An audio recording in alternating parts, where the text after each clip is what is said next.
உறவுகள் அனைவருக்கும் வணக்கம். இன்றைய தினம் வரலாறு சிறப்புமிக்க ஒரு தினமாக இருக்க போகிறது. தமிழர்களுக்கு ஒரு தாழ்வு மனப்பான்மை எண்ணம் என்பது உண்டுன்னு அது ஒரு குறையா நம்ம பார்ப்போம். இந்த கூட்டத்தை பார்க்கும் பொழுது அந்த தாழ்வு மனப்பான்மை எங்களுக்கும் இருந்திருக்கிறது என்பதுதான் நாங்க இப்ப உணர்றோம். காரணம் என்னன்னா, நம்பிமார்கள் பலரும் என்கிட்ட சொன்னது, எப்படியும் ஒரு 500 பேர் கிட்ட நெருக்கி வந்துருவாங்க, நீங்க 200 பேர் இருக்கக்கூடிய அறையை தேர்வு பண்றீங்க, அது பத்தாதுனே அப்படின்னு சொல்லி பல பேர் என்கிட்ட சொன்னாங்க. இல்ல தம்பி, இது தொடக்கமா தான் இருக்க போது, எத்தனை பேர் வருவாங்கன்னு நமக்கு தெரியாது. அது மட்டும் இல்லாம தமிழ் தேசிய அரசியல் தளத்துல யாருக்கும் இல்லாத அளவிற்கான அவதூறுகள் நம்ம இதெல்லாம் பரப்பப்பட்டுக் கொண்டிருக்கிறது. அந்த அவதூறுகளை எல்லாம் உடைப்பதற்கு நம்முடைய செயல்பாட்டுக்கான ஒரு கூட்டமா தான் இது இருக்க போகுது. அப்படி இருக்கும் பொழுது நம் மீது நம்பிக்கை கொண்டவர்கள் எத்தனை பேர் இருப்பார்கள்னு நமக்கு தெரியல. அதனால முடிஞ்ச வரைக்கும் கொஞ்சம் ரொம்ப ஒரு பிரம்மாண்டமான ஒரு இடத்தெல்லாம் தேர்வு செய்யாம முடிந்த அளவுக்கு ஒரு பட்ஜெட் ஃப்ரெண்ட்லியாக மிக குறைவான தொகையில ஒரு தொடக்கத்தை தொடங்குவோம் அப்படின்னு சொல்லிதான் இந்த அறையை நம்ம தேர்வு செஞ்சோம். அந்த அரங்கத்தை அது பத்தாம போனது ஒரு விதத்தில் மகிழ்ச்சியாக இருந்தாலும் அங்க நிற்கக்கூடிய தமிழர்களை பார்க்கும்போது எனக்கு உண்மையிலேயே வருத்தமாக இருக்கிறது. கொஞ்சம் பொறுத்துக்கோங்க, இன்று ஒரு நாள் மட்டும் பொறுத்துக் கொள்ளுங்கள்.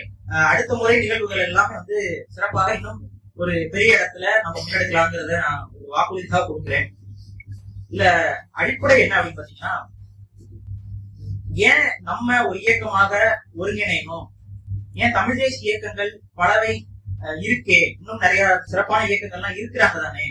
அப்படி இருக்கும் பொழுது எதற்கு பாரிசாலன் ஒரு இயக்கத்தை தொடங்கணுமா, இதுக்கு பாரிசாலன் தொடங்கக்கூடிய இயக்கத்துக்கான தேவை இருக்கா அப்படிங்கிற கேள்விகள் எல்லாம் வந்தவனியமாகத்தான் இருக்கிறது. இல்ல அடிப்படை என்னன்னு பாத்தீங்கன்னா, இது பாரிசாலன் தொடங்கும் இயக்கமாக யாரும் கருத வேண்டாம். இது தமிழ் சமூகத்திற்காக தமிழ் தேசிய கருத்தாளர்கள் தொடங்கக்கூடிய இயக்கமாகத்தான் இருக்க வேண்டும். அதனாலதான் இந்த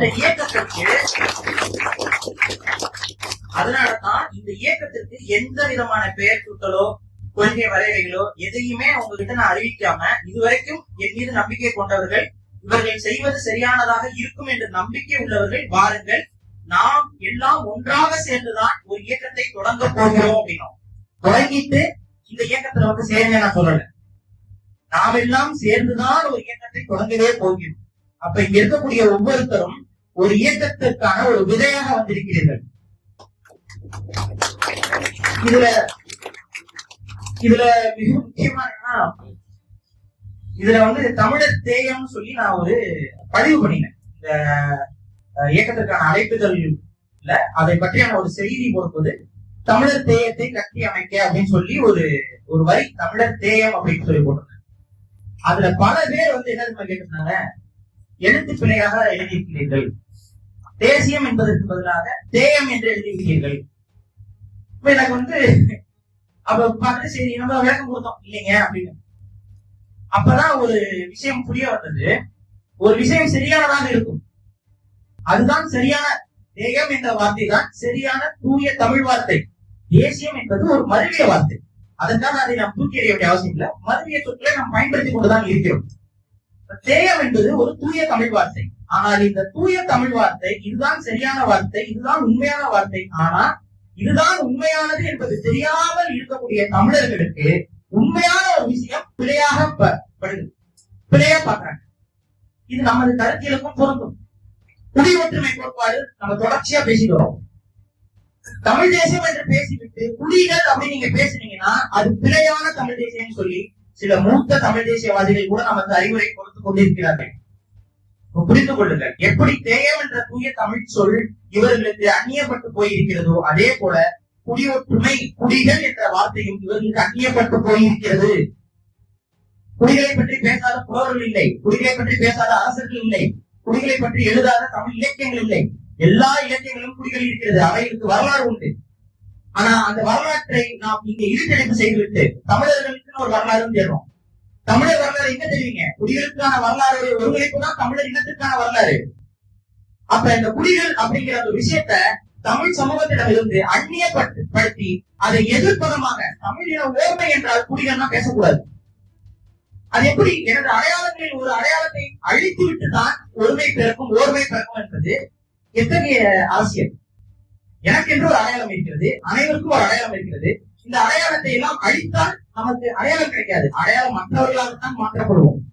சரி, இந்த மாதிரியான விஷயங்களை அறிவுரை கொடுப்பவர்கிட்ட நம்ம பல முறை கேள்வி முன் வச்சிருக்கோம். சரிங்க, நீங்க சொல்வது போல இந்த குடி இதெல்லாம் பேசணும்னா சாதிய ஏற்றத்தாழ்வுகளுக்கு வலு சேர்ப்பது போல போயிருந்தா நீங்க கவலைப்படுறீங்க. சரி, ஓகே. தமிழ் தேசியத்துடைய மூல கொள்கை என்னன்னு கேட்கிறோம். தமிழ்நாட்டை தமிழர் ஆள்வது அப்படிங்கிறாங்க. அப்படியே விசில் அடிச்சு கைதட்டல் எல்லாம் பறந்து, ஆமா, தமிழ்நாட்டை தமிழர் ஆள்வதுதான். சரி, அந்த தமிழர் யாருங்க? நான் மட்டும் கேட்கல, எதிர்த்தரப்பு இருக்கிறவங்க கேட்கிறாங்க, யாரு தமிழர்? இந்த கேள்வி என்னிடம் வைக்கப்பட்டது. ஒவ்வொரு தமிழ் தேசியவாதிகளிடமும் இந்த கேள்வி பலரால் வைக்கப்படுகிறது. பதில் சொல்வதற்கு யார்? அப்ப பதில் சொல்லணும்ல. ஒருவர் என்ன சொல்றாரு, தமிழ் மொழியை பேசினால் வீட்டுல பேசணும், வெளியில பேசணும், பேசுறாங்க. வீட்லயும் பேசி வெளியிலயும் பேசி தமிழுக்காக தான் வாழ்ந்தேன்னு சொல்லி ட்ரெயின் ஏறி வந்தவங்க கடைசி வரைக்கும் தமிழர்களுக்கு அப்படின்னு சொல்லி பேசிக் கொண்டிருந்தார்கள். வீட்லயும் தமிழ் தான் பேசுறாங்க, வெளியிலயும் தமிழ் தான் பேசுறாங்க, மேனேஜரும் தமிழ் தான் பேசுகிறார்கள். அவங்க எல்லாம் தமிழர்கள் ஆகிவிடுவார்களா? தமிழ்நாட்டை தமிழர் ஆளும் யார் இந்த தமிழர்? அப்ப பலரும் சொல்ல தயங்கிய ஒரு கருத்தை முதலாக நான் முன்வைத்தேன். உங்களுக்கு தெரியும், சமூக வலைதளங்கள்ல தமிழை தாய்மொழியாக கொண்ட தமிழ் குடியில் பிறந்தவர்களே தமிழர்கள்.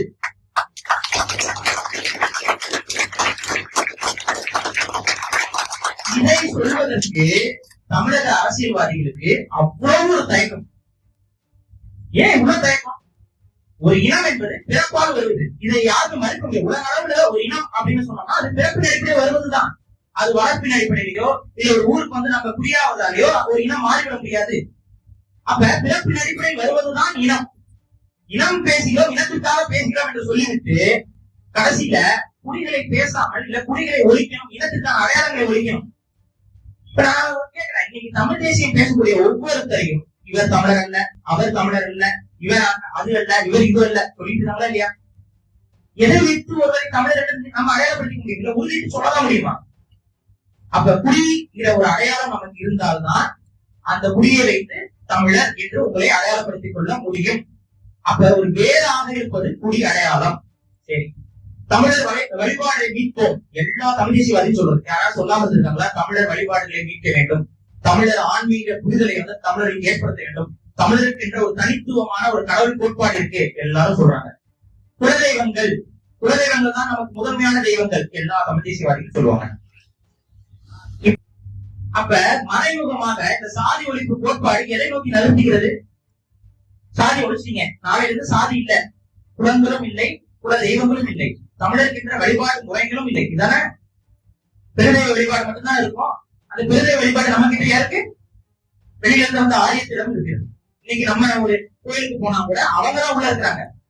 நீங்க வெளியில இருந்து தமிழ் மொழியில இருந்து வழிபடலாம், ஆனா அது முழுக்க முழுக்க அவரையா அதிகாரம் அங்கீகாரம் எல்லாம் அவங்க கிட்ட இருக்கு. எப்படி வீட்டு இருப்பீங்க? அப்ப இதுதான் வேரை வந்து இழந்து விட்டு நான் வந்து வேரை மட்டும் அறுத்துறேங்க, மித்தபடி மரத்துக்கு இருக்க இலைகள் கிளைகள் தலைகள் இதெல்லாத்தையும் நான் பாதுகாப்பேன் அப்படின்னா பாதுகாக்க முடியாது. வேரை விஷத்தை ஊற்றிவிட்டு வேரை நீங்கள் ஈர்ப்புகவை செய்துவிட்டு வேரை வெட்டி விட்டு நான் மரத்தை பாதுகாப்பேன் என்று சொல்வது நம்ம எல்லாம் ஏமாற்றக்கூடிய செயல். சரி, உங்க மனசாட்சியை சொல்லி சொல்லுங்க. இன்னைக்கு ஏதோ ஒரு சமூகத்தில் இருந்தா இத்தனை பேரும் கூட்டம் வந்திருக்கிறீர்கள். எத்தனை தமிழ் குடிகளில் இருந்து வெளிப்படையாக சொல்கிறேன், இந்த கூட்டத்தில் வராத தமிழ் குடிகள் எதுவும் இருக்காது. அத்தனை தமிழ் குடிகள் அனைவரும் சமமாக இருக்கிறோம், அனைவரும் ஒற்றுமையாக இருக்கிறோம். என்ன தமிழர்கள் என்றால் குடி அடையாளத்தோடு சேர முடியாது. ஒருவர் குடிய அடையாளத்தை சொல்லிக் கொண்டால் அவர் மீது அவர் மற்ற சமூகங்கள் வராது, அவரோட சேர்ந்து செயல்பட மாட்டார். இதெல்லாம் வியாக்கியானமும் தமிழர்கிட்ட மட்டும் வந்து கட்டாங்க. எல்லா வியாக்கியானங்களும் தமிழர்கள் மட்டும்தான். இங்க ஒரு விளம்பரம் செய்யும் போது ரெட்டி குட்டி சட்டி அத்தனை விளம்பரம். ஏதாவது கவலைப்படுறாங்களா? ஏன் ஆந்திராவில் இருக்கக்கூடியவங்க எல்லாம் நாயுடு ரெட்டின்னு சொல்லிட்டு அவங்க வெவ்வேறு சமூகத்தவர்கள் வாக்கு வாங்காம போயிட்டாங்க, போடாம போயிட்டாங்களா? தமிழர்களிடம் மட்டும் நம்ம தான் சாதியா பிரிஞ்சிருக்கிறோம், சாதியா பிரிஞ்சிருக்கிறோம். இது ஒரு பொய்மை. தமிழர்களுக்குள்ள சின்ன முரண் ஏற்பட்டாலும் அந்த முரண்களை ஊதி பெரிதாக்கி ஊடகத்தில் வைத்து மணிக்கணக்காக விவாதிப்பார்கள். மணிக்கணக்காக, கொஞ்சம் நெஞ்சமா இல்ல. பல மணி நேரங்கள் உட்கார்ந்து விவாத பொருள், இந்த சமூகத்துக்கு அந்த சமூகத்துக்காக, அந்த சமூகத்துக்கு இந்த சமூகத்துக்காக, அதனால இருக்காங்க, இவங்க வீட்டுல பொண்ணு கொடுப்பாங்களா, பொண்ணு எடுப்பாங்களா? சமத்துவத்திற்கான பேச்சா இது? சமத்துவத்திற்கான பேச்சா? சமத்துவம் என்ன? உன்னுடைய கவலை எனக்கு புரிகிறது, என்னுடைய கவலையை உனக்கு புரிய வேண்டும், நம்ம ரெண்டு பேருக்கும் பாதிப்பு இருக்கிறது, நாம் இரண்டு பேரும் ஒன்றாக சேர்ந்தால்தான் அதிகாரத்தை நாம் கோலச்ச முடியும். இதுதான் அரசியல். இரண்டு சமூகங்கள் ஒன்றாக நின்றால்தானே கோலச்ச முடியும். ஆனா அந்த அடிப்படை புரிதல் இல்லாம தொடர்ச்சியா இரண்டு சமூகங்கள் ஒரு இடத்துல ஒன்றாக அமர்ந்து ஒரு விஷயத்தை பேச வரும் பொழுது, என்ன ஒன்னா உட்காந்துருக்கீங்க, உங்க வீட்டு பிள்ளைய அவங்களுக்கு கொடுப்பீங்கன்னா அவங்க வீட்டு பிள்ளைய, இதே புத்தி. இது என்னையா பழக்க வழக்கம்?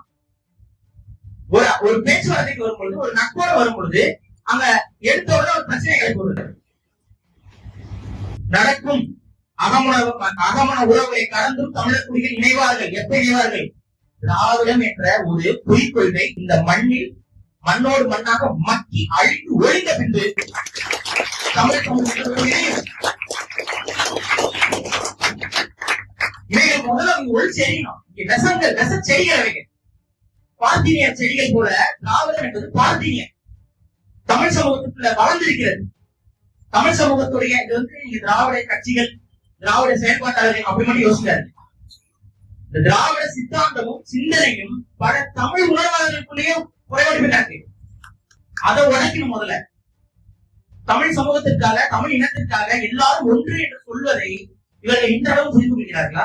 அவங்களும் சரி, ஒருத்தர் சொல்றாரு, சரி நீங்க முடிஞ்சா நடைமுறைப்படுத்தி காட்டுங்க. ஒரு சவால் கொடுக்கலாம். ஒரு சவால் கொடுத்தாங்க, அந்த சவாலுக்கான ஒரு கூட்டம் தான் இது, ஒரு சிறிய கூட்டம்.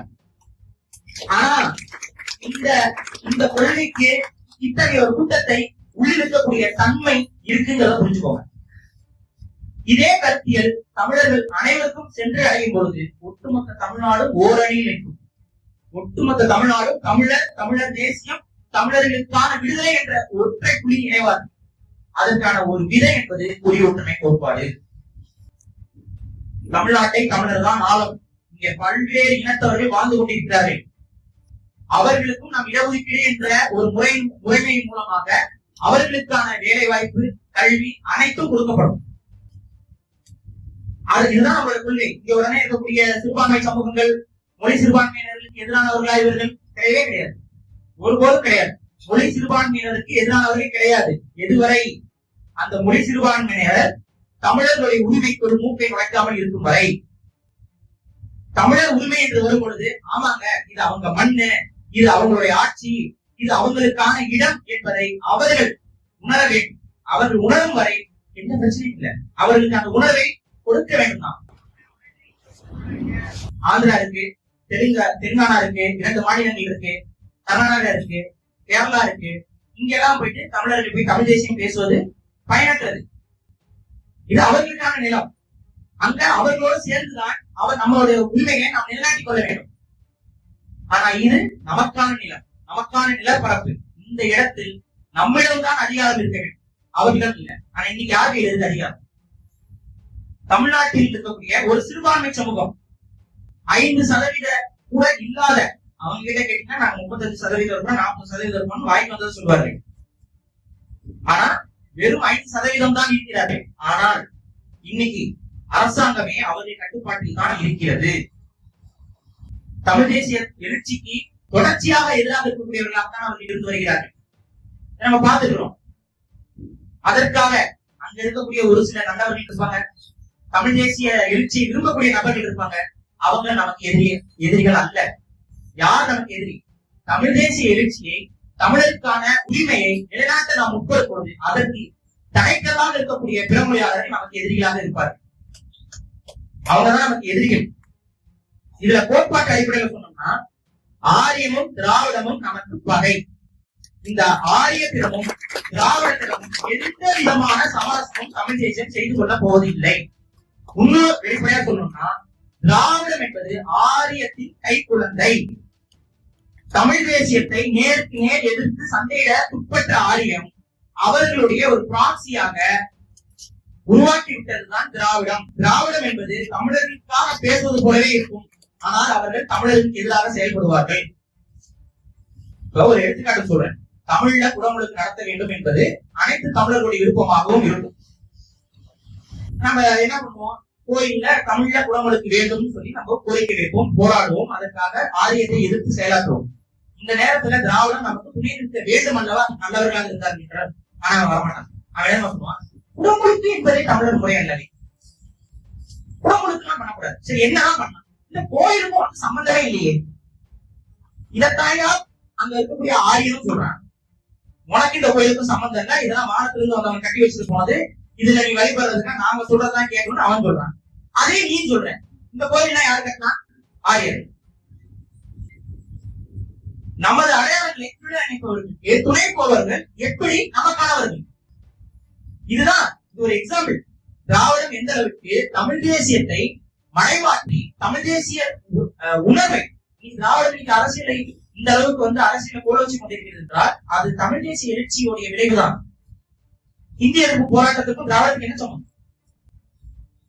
இந்திய எதிர்ப்பு போராட்டத்தின் பொழுது ஒரு திராவிட சித்தாந்தம் அதை திருடிக் கொண்டது, அந்த போராட்டத்துடைய ஓர்மையை திருடிக் கொண்டது. அதற்கு அடுத்து ஒரு போராட்டம் வந்தது தமிழ்நாட்டில், அதே மாதிரியான ஒரு எழுச்சியோடு, அதான் ஜல்லிக்கட்டு போராட்டம். திராவிடம் இங்க பதவியில் இருந்ததுனால எவ்வளவு நேக்கா அந்த ஜல்லிக்கட்டு போராட்டத்தை மறைமாற்றிட்டாங்கன்னு பாருங்க.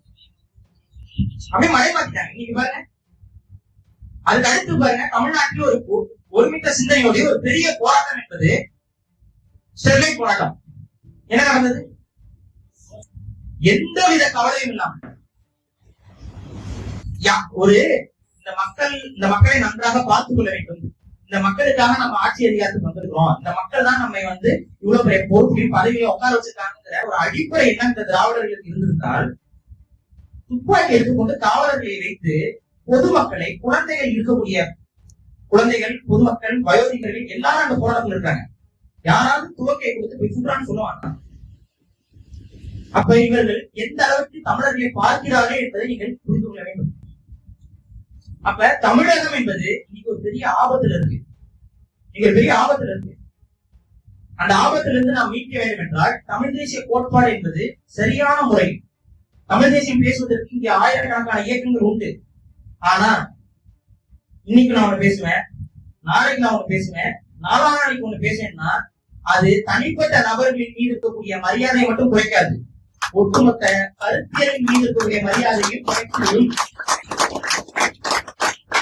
நம்மை பின்பற்றக்கூடியவர்கள் ஒரு சிறிய அளவு கையளவு கூட இருக்கலாம், ஆனா அந்த கையளவு இருக்கக்கூடியவர்களுக்கும் இவர்தான் சரியானவர் என்ற நம்பிக்கை இருக்க வேண்டும். அந்த நம்பிக்கை முதல்ல நம்மவர்களுக்கு இருக்கணும். அந்த நம்பிக்கை நம்மவர்களுக்கு இல்லை என்றால் அரசியலில் வெற்றி பெற வாய்ப்பு இல்லை, பொதுமக்களிடம் போய் நன்மதிப்பு பெற வாய்ப்பு இல்லை. அப்ப நம்ம கொண்ட கொள்கைக்கும் கோட்பாட்டுக்கும் எந்த பிரச்சனையும் இல்லாமல், எந்த விதமான சமரசமும் இல்லாமல் தொடர்ச்சியாக ஒரே கொள்கை, ஒரே கோட்பாடு, ஒரே கருத்தில் அதுல தொடர்ச்சியாக பயணப்பட வேண்டும். அதுல இன்னைக்கு ஒரு நாள் ஈவேரா வாழ்க, ஒரு நாள் ஈவேரா ஒழிக, ஒரு நாள் குடி ஒற்றுமை வேண்டும், ஒரு நாள் குடியெல்லாம் ஒழிக்கணும், சாதி ஒழிப்பு. யாராவது ஒரு சாதியை படுகொலை நடந்துச்சுன்னா உடனே சாதி ஒழிப்பு, இல்லைன்னா அந்த பக்கம் போனோம்னா இருக்கக்கூடாது. அது முறையான தமிழ் தேசிய போக்கு அல்ல. அந்த போக்கை நாம் முன்னெடுத்துக் கொண்டிருந்தோம் என்றால் தமிழ் தேசிய சிந்தனை என்பது பொதுமக்களிடம் கொண்டு போய் சேர்க்க முடியாது. மக்கள் நம்பிக்கை இழந்து விடுவார்கள், மாத்தி மாத்தி பேசுவாங்க, கடந்து போயிடுவாங்க. அந்த மாற்றி பேசக்கூடிய தன்மை நமது இயக்கத்தில் ஒருபோதும் இருக்காது. முழுக்க முழுக்க என்ன கருத்தியல் என்பது சொல்லப்பட்டு நீங்கள் வந்திருக்கிறீர்களோ அந்த கருத்தியலில் இருந்து இம்மை அளவு சமரசம் கூட இந்த இயக்கம் செய்யாது. அது மட்டுமல்லாமல் இந்த இயக்கத்தில் இருக்கக்கூடிய ஒவ்வொருத்தரும் இந்த இயக்கத்துடைய அங்கமாக செயல்படுவார்கள். ஒரு அங்கம் இவர்களை பழி கொடுத்திருக்கு, இவர்களுக்கு ஒரு பிரச்சனை என்றால் இயக்கம் ஒதுக்கி இருக்காது. இதே நான் இங்க ஒரு இதா சொல்றேன், இங்க இருக்கக்கூடியவர்களை வைத்து புகழடைய வேண்டும், பணம் அடைய வேண்டும், இவர்களை பயன்படுத்திக் கொண்டு மேல் போக வேண்டும் என்ற எண்ணம் இயக்கத்தில் இருக்கக்கூடிய ஒருத்தருக்கும் இருக்கக்கூடாது. நிச்சயமாக களம் என்பது மிக ஆரோக்கியமான, மக்களை புரிதலின் பக்கம் இழுக்கும் விதமாக, அதிக பொருளாதார செலவில்லாமல் ஒவ்வொருத்தருடைய பாதுகாப்பையும் உறுதிப்படுத்தும் விதத்தில் ஒவ்வொரு போராட்டமும், ஒவ்வொரு கோரிக்கைகளும், ஒவ்வொரு செயல்பாடுகளும் இருக்கும். இங்க நம்மை நம்பி வந்திருக்கக்கூடிய ஒரு நாம் என்ன சொல்லணும்னா, தமிழகத்தை காப்பதற்கு நம்மை நம்பி வருவதை முதல்ல காட்டுறோம்ல, அவங்களை காப்பாற்றுவது முதல் படி. நம்மை நம்பி இருக்கக்கூடிய ஒவ்வொரு தமிழ் தேசியவாதிகளும் வாழ்விலும் அவங்களுடைய செயல்பாட்டிலும் அவங்களுடைய பொருளாதாரத்திலும் அவர் நொடித்து போய்விடக்கூடாது. ஏன்னா ஒவ்வொரு தமிழ் தேசியவாதியும் இங்க நொடிய அவருடைய பொருளாதாரமும் அவருடைய வாழ்க்கையில ஒரு பிரச்சனைகளை சந்திக்க தமிழ் தேசியத்திலிருந்து அவர் அப்புறப்படுத்தப்பட்டு கொண்டே இருக்கிறார். நீங்க பார்த்திருப்பீங்க, இப்ப நான் வந்து பாத்தீங்கன்னா 2013 இருந்து தமிழ் தேசிய தளத்துல பார்த்துட்டு இருக்கேன். என்னோட பயணித்த பல பேர் இன்னைக்கு தமிழ் தேசிய தளத்துல இல்ல. ஒவ்வொருத்தருக்கும் ஒவ்வொரு காரணம். ஒரு சிலர் பொருளாதாரத்தில் நொடிந்து விட்டார்கள், ஒதுங்கிவிட்டார்கள். ஒரு சிலருக்கு அதீதமான அந்த வழக்குகள், பிரச்சனைகள், அதன் மூலமாக அவர்களால் தொடர்ச்சியாக செயல்பட முடியாத தன்மைகள் அவங்க ஒதுக்கிட்டாங்க. 2013 இருந்து இன்னைக்கு நான் பாக்குறேன், என்னுடைய அலைபேசியில வந்து தமிழ் சார்ந்த நபர்கள் அவங்க எல்லாத்தையும் பதிவு செய்து தமிழ் தான் பதிவு செஞ்சிருப்பேன் இறுதியில. ஏன்னா தமிழ் தேசியம் சம்பந்தப்பட்டவர்கள் அப்படிங்கிறதுனால இன்னைக்கு நான் அந்த கான்டாக்ட் எடுத்து பார்க்கும் பொழுது பல பேர் பாதிக்கு மேல ஒதுக்கிட்டாங்க. அழைச்சு பேசினா கூட நல்லா இருக்கீங்களா, ஆமாங்க இப்ப கொஞ்சம் குடும்ப சூழல் காரணமாக நான் ஒதுங்கி இருக்கேங்கிறாங்க. இது நம்ம இனத்துக்கு ஒரு பெரிய வீழ்ச்சி. உணர்வு பெற்று வரக்கூடியவர்கள், விதையாக வந்தவர்கள் மரமாக வளர வேண்டுமே ஒழிய காணாமல் போயிடக்கூடாது. இன்னைக்கு பலரும் அவ்வாறு காணாமல் ஆக்கப்பட்டு இருக்கிறார்கள், காணாமல் போயிருக்கிறார்கள் அரசியல் தளத்தில். அது நம் இயக்கத்தில் இருக்காது. முழுக்க செயல்படுபவர்களுக்கு இந்த இயக்கத்தில் முன்னுரிமை என்பது கொடுக்கப்படும்.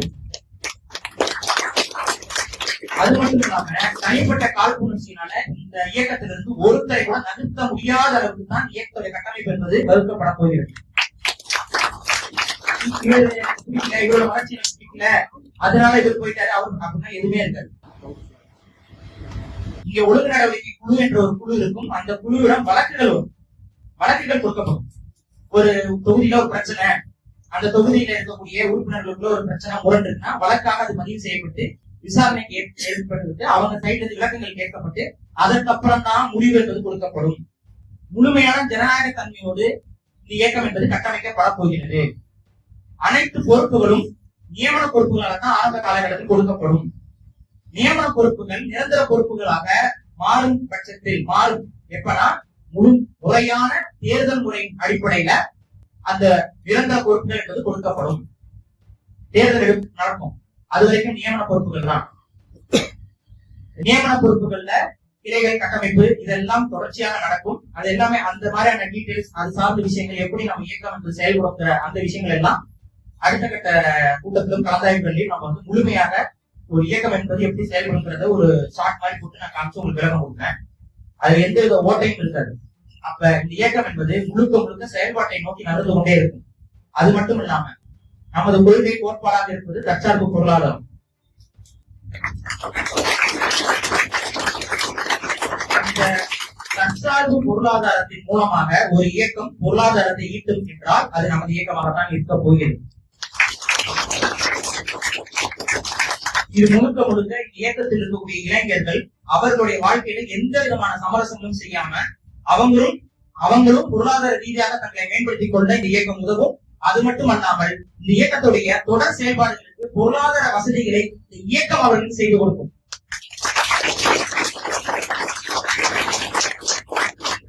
இது உள்நாட்டு உற்பத்தியையும் நம்ம இங்க எத்தனையோ விவசாயிகள் இருக்காங்க, எல்லாருக்கும் தமிழ் தேசிய சிந்தனை இருக்கும்.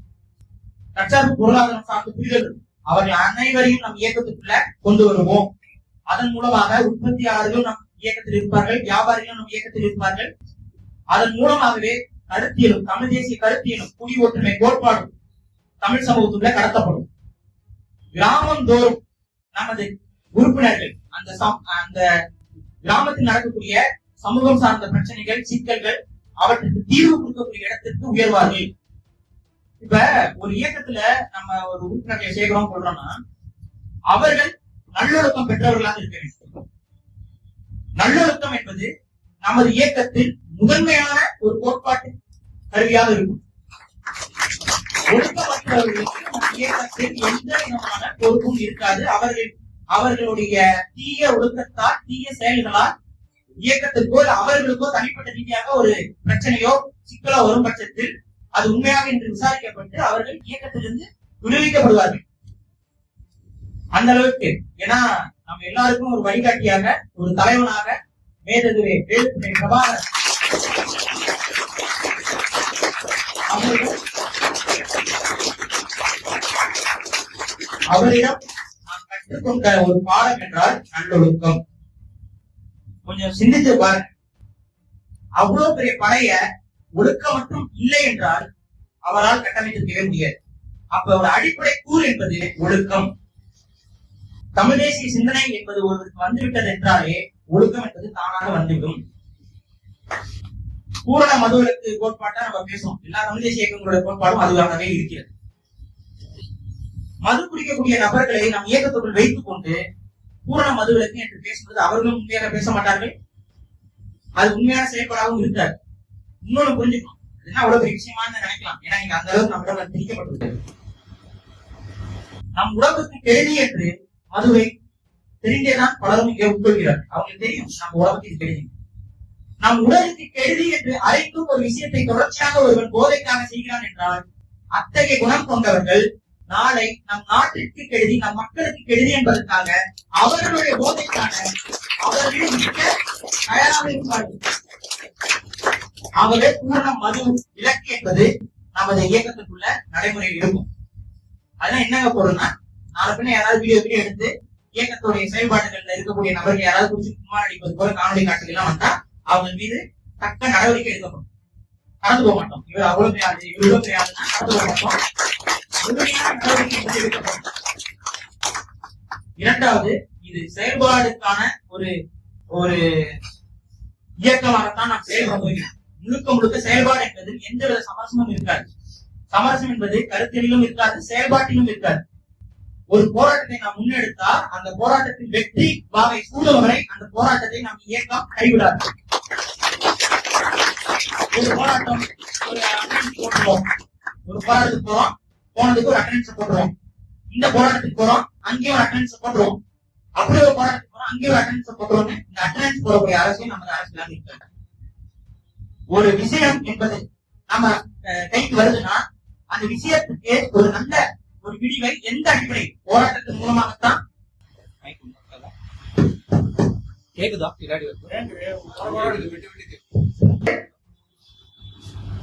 எந்த விதத்தில் நாம் தீர்வு காண முடியும் என்பது அதை முழுமையாக அறிந்து சில விஷயங்களுக்கு பாத்தீங்கன்னா நீதிமன்றத்தை நாடி நாம் தீர்வு காணும் விதமாக இருக்கும். தீர்வு என்பது நீதிமன்றத்தின் மூலமாகத்தான் இருக்கிறது என்றால் அதை நாம் நீதிமன்றத்தின் மூலமாக நாம் இயக்கம் என்பது முழுவீச்சோடு தீர்வு காணும். இல்ல மக்களை ஒன்று திரட்டி போராடுவதன் மூலமாகத்தான் அந்த விஷயத்திற்கு நாம் தீர்வு காண முடியும் என்றால் அந்த போராட்டத்திற்கும் நம் இயக்கம் முழுமையாக செயல்படும். அப்ப எந்த விஷயத்தை எவ்வளவு எளிமையாக தீர்வு காண முடியுமோ தீர்வுகளை நோக்கி நகர்வதுதான் நமது இயக்கத்துடைய தலையாய செயல்பாடாக இருக்குமே ஒழிய அந்த தீர்வுகளை நாம் முதலில் கொடுப்பதன் மூலமாக மக்களிடம் நாம் நட்பேர் அடையலாம். எல்லா விஷயத்துக்கும் இவங்க பேசுறாங்க, நட்பேர் வராது. ஏன்னா நம்ம மட்டும் பேச மாட்டோம், பலரும் பேசுவார்கள். தீர்வு கொடுப்பவர்களிடம் மட்டும்தான் நட்பேர் என்பது மக்களிடம் சேரும். நம்ம ஒரு கூட்டத்துக்கு போறோம், கலந்துக்கிறோம், பேசுறோம், செயல்படுறோம், அதுக்கு தீர்வு வரவில்லை என்றால் இவர் பேசுறாரு, செயல் இல்லை என்று சொல்லிவிடுவார்கள். நம்ம பேசவும் நமக்கு நல்லா தெரியும், செயல்படவும் நன்றாக தெரியும் என்பதை ஒரு உறுதியோடு நாம் செயல்படுத்தி காட்ட வேண்டும். செயல்பாடு என்பது செயல்படும் பொழுது அதற்கான தீர்வு என்பது நமக்கு கிடைக்கும் பொழுது உறுதியாக்கப்படும். அப்பதான் மக்கள் மத்தியில நமக்கு நட்பேர் என்பது வரும். அப்ப இதுதான் நமது செயல்பாடு. இதுல இடையில ஒண்ணு சொல்லிக்கிறேன். நம்ம இயக்கத்தோடு அர்ப்பணிப்போடு உண்மையோடு நேர்மையோடு செயல்பட வேண்டும் என்று நினைக்கக்கூடிய நபர்கள் நம்மளுடைய பதிவேடுகள் இருக்கும். அந்த பதிவேடுகள்ல உங்களுடைய பெயர், உங்களுடைய மாவட்டம், எந்த மாவட்டத்தில் நீங்கள் வசிக்கிறீர்கள் என்ற மாவட்டம், உங்களுடைய தொழில், என்ன தொழில் செய்கிறீர்கள், அப்புறம் உங்களுடைய தொடர்பு எண், அதை மட்டும் கொடுத்து இங்க பதிவு செய்து கொள்ளுங்கள். நமது பொறுப்பாளர்கள் அழைச்சு உங்களை இயக்கத்துடைய அடுத்த கட்ட செயல்பாட்டுகளுக்கு ஒவ்வொன்றாக சொல்லுவார்கள். அதற்கு மிக முக்கியமானது இந்த இயக்கத்தில் சேர்ந்து செயல்பட வேண்டிய எண்ணம் கொண்டவர்கள் மறக்காமல் தவறாமல் அதை பதிவு செய்யணும்னு கேட்டுக்கொள்கிறேன். இன்னொன்னு, நம்ம எல்லாருக்கும் தமிழ் தேசியம் என்பது எங்க இருக்கு புரிய தொடங்கி இருக்குன்னு பாத்தீங்கன்னா உணர்வுகளின் அடிப்படையில இருந்து. உணர்வுதான் அது மிக மிக முக்கியம். ஏன்னா உணர்வால் உந்தப்பட்டால் மட்டுமே தமிழ் தேசியத்தில் உண்மையாக நிற்க முடியும். சில நேரங்கள் எனக்கும் சோர்வுலாம் வரும். தொடர்ச்சியா பேசுறோம், கேட்கறதுக்கு ஆள் இல்ல. தொடர்ச்சியா பேசிக் கொண்டிருக்கும் பொழுது மக்களுக்கு இன்னும் புரிதல் வரல. சில நேரங்கள்ல இப்ப இந்த ஒரு நடிகர் ஒரு கட்சி ஆரம்பிச்சிருக்காரு, பார்த்திருப்பீங்க. அவருடைய கூட்டத்திற்கு வந்தவர்களும் பெரும்பான்மையானவர்கள் தமிழர்கள் தான். பாத்தீங்களா? அவங்களதான் நம்ம அரசியல்படுத்தணும். அந்த நடிகர் மீது அவர்களுக்கு பாசம் இருக்கலாம், பற்று இருக்கலாம், என்னவோ இருக்கலாம். ஆனா எவ்வாறு நடந்து கொள்கிறார்? எனக்கு வருத்தமா இருந்துச்சு. என்ன வருத்தம்னா, அந்த நடிகர் நடந்து போகிறார் ஒரு ரேம்ப் வாக், அந்த அந்த அழகி போட்டிகள்ல அழகிகள் நடந்து கட்டுவாங்க, அந்த மாதிரி ஒரு ரேம்ப் வாக்ல நடந்து வர்றாரு. தலையில ஒரு ரிப்பன் எல்லாம் கட்டிட்டு வர்றாரு, அவங்க கட்சி கொடியது. அந்த ரேம்ப் வாக்ல அவர் நடந்து வர்றாரு. ஏதோ பழையாக இருக்கக்கூடிய ஏதோ ஒரு தமிழர், புரிதலற்ற, சிந்தனையற்ற, எதற்காக வாழ்கிறோம் என்ற கொள்கையற்ற தமிழர்கள் இந்த நடிகர் மீது ஏதோ ஒரு பாசம் பார்ப்பதற்கு இந்த மரங்களில் ஏறக்கூடிய அணிகள் கூட ஏறி வருகிறார்கள். நிறைய வராங்க. அந்த நடிகர் நடந்து போய் கொண்டிருக்கிறார். அவருக்கு பாதுகாப்புக்கு சில குண்டர்கள், அந்த பவுன்சர்களை தூய தமிழில் குண்டர்கள் என்றுதான் சொல்ல வேண்டும். அதுவும் வடக்கத்தி குண்டர்கள். இந்த வடக்கத்தி குண்டர்கள் இந்த நடிகர்களுக்கு பாதுகாப்பு. எந்த நடிகருக்கு? சினிமாவை கிட்டத்தட்ட ஒரு 200 பேரை ஒரே ரூம்ல போய் அடிக்கக்கூடிய இந்த நடிகருக்கு வடக்கத்தி குண்டர்கள் பாதுகாப்பு. சரி, இந்த வடக்கத்தி குண்டர்கள் என்ன பண்றாங்கன்னா, இவர் மீது பாசமா தாங்க ஏறி வரான், தூக்கி கடாசுறான். அது இருக்கும், அந்த ரேம்ப் வாக் இருக்கும், ஒரு ஒரு எனக்கு தெரிஞ்சு ஒரு 10 அடி இருக்கும், 8 அடி இருக்கும். அவங்க வந்து தூக்கி வீசாங்க, கீழே விழுந்து பல இடத்துல பட்டு. ஏதாவது கவலை இருக்கு அந்த நடிகருக்கு? உன்னை நேசிக்க சரி வரா வந்து என்ன கடிச்சு சொல்லுவாங்க. அப்படி கடிச்சு வைக்கிறாங்க, நீங்க உங்களுடைய ரசிகனா மாத்தி வச்சிருந்தா எவ்வளவு ஒரு பயங்கரமான ஒரு விஷயம் அது. வரா கட்டிப்பிடிப்பான், நீ எதை செய்ய தம்பி இருப்பா அப்படின்னு சொல்லிட்டு போலாம், கடந்து போலாம். மேல ஏறி வரவங்க தூக்கி போறா, கண்டுக்காம போறீங்க. இவர்களுக்கு அவ்வளவுதான் அந்த மக்களின் மீது பற்று. சரி, ஒரு கூட்டம் நடத்துறீங்க, நமக்கு அந்த கூட்டத்துல பின்னாடி நிக்கிறவங்களுக்கு கால் நோக்குமே ஒரு கவலை. மட்ட மதியான கூட்டம், பயங்கரமான வெயில், எந்த நிழலும் இல்ல. நிழல் எங்க இருக்குன்னா